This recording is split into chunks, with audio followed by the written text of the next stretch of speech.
Over half of the world lives under an authoritarian regime.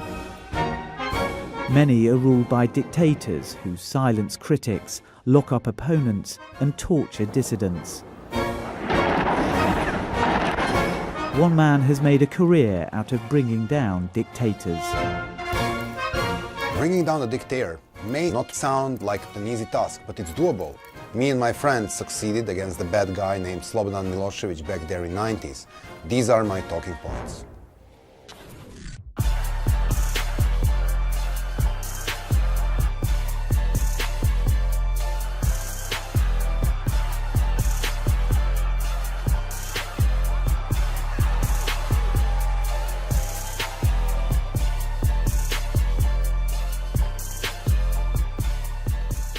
You start this journey by envisioning your future, how the things would be different if our movement wins. The non-violent movements become massive when the things become personal, so you really need to figure out what the people need and what will mobilize them in order to get this change. Sometimes that means traveling with a very strange bunch of people. Look at Poland back there in the 80s. The Solidarity movement was actually consisting of three very different groups: urban intelligentsia, Roman Catholic Church and blue-collar workers. Not really the guys you would expect to see around the table in the pub, but sometimes you need to build a very, very strange and unlikely coalitions, but this is how you win.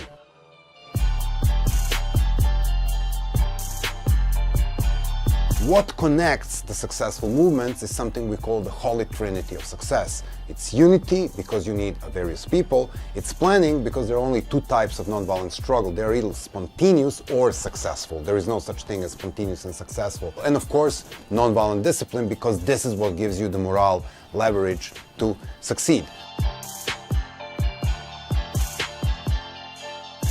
One of the things which is really important for the movement is actually people. It's people power movement. So the more people you have, the more skillful these people are, the bigger the impact you can achieve. At one point, Serbian Otpor resistance movement had 70,000 members. Where if you put 70,000 members in activity for 2 hours a day, you outmatch Google. Of course, you will need some money. Where to find this money? Try looking at your phone book, try looking at your friends and supporters. They always say, first you find money with friends and fools. It's very similar with nonviolent movement. But when it comes to government, beware. Foreign governments don't have friends, only interests.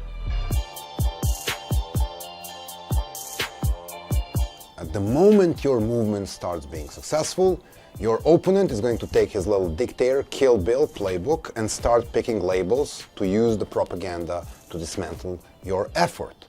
It will start by you being a seduced citizen, then it will continue with you being non-patriotic, probably a traitor, foreign mercenary, junkie. It may even end putting you on a terror list. How many polar bears have you saved this morning by clicking like on a Facebook page? Not really.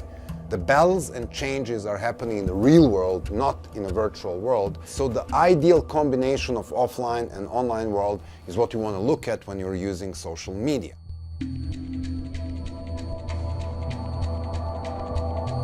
In order to really win in your movement, you need to have a strategy for the day after victory. And when you look at Egypt, for example, you had 19 days, millions of people in the street, bringing down the very harsh opponent, and then the people proclaimed the game over and pulled back and lead the transition to the military and Muslim Brotherhood. Well, look what they get. They get a society which looks worse.